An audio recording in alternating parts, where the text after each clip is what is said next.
This is shocking. Yes, I couldn't agree more. It is shocking how few people, at least on the internet, either don't know what the word conflation means or can't recognize it as they are reading it themselves. Because what our Caucasian James Earl Jones here is talking about, sir, by the way, awesome voice. Super jealous of that baritone, my man. But what he's talking about is the bombshell report that Tulsi Gabbard just decided to release on a whim for no particular reason, not trying to distract anybody from any other breaking news that could be damning for a current commander-in-chief. No. That report suggests that Barack Obama was responsible for manufacturing all of the Russian collusion hoaxes, according to Donald Trump, and his entire administration is to be blamed and should be prosecuted. The problem is, Tulsi Gabbard's report is conflating two different scenarios. And, sir, with the kick-ass voice, what baffles my mind even more is that you read the report, where it very clearly delineates there are two different things she's talking about, and she's conflating into one, and you seemingly don't recognize that she's doing that. On December 7, 2016, after the election, talking points were prepared for DNI James Clapper stating, quote, foreign adversaries did not use cyber attacks on election infrastructure to alter the U.S. presidential election outcome.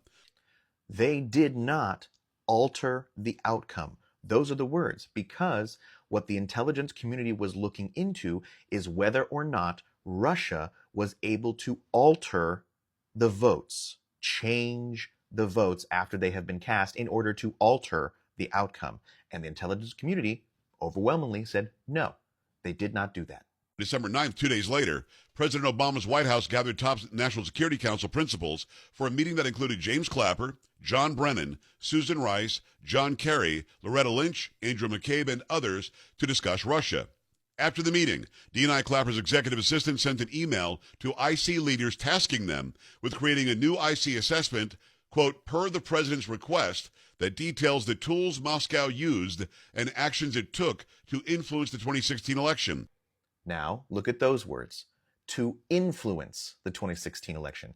Not to alter, but to influence. How does somebody influence an election? Well, you put up disinformation on social media. You have robocalls telling people that, oh, you shouldn't vote for this person, you should vote for this person. You are trying to influence people to vote a certain way. That happens from our foreign adversaries almost every election. Has for years.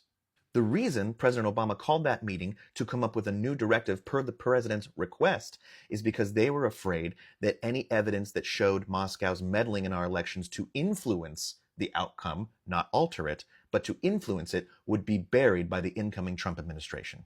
And burying that kind of information is bad for the country. The intelligence community should know who is trying to influence our elections and how they are trying to do it. Exactly what the meeting and the directive called for. So, what Tulsi Gabbard is doing in this report is conflating two different scenarios.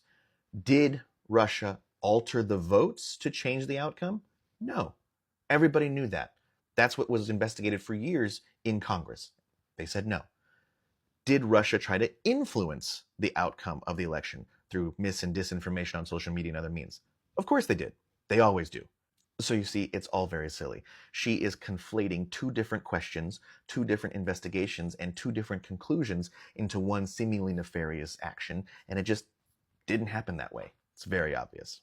However, the bigger question in my mind is, why do you think Tulsi Gabbard has chosen to spearhead this latest iteration of a distraction from the Epstein files? Remind me again, but who was it that was on the record and publicly said the exact opposite of what President Trump said when he offered his assessment of Iran's nuclear facilities and their capabilities? That was Tulsi Gabbard, wasn't it? Could this be her trying to get back into some good graces?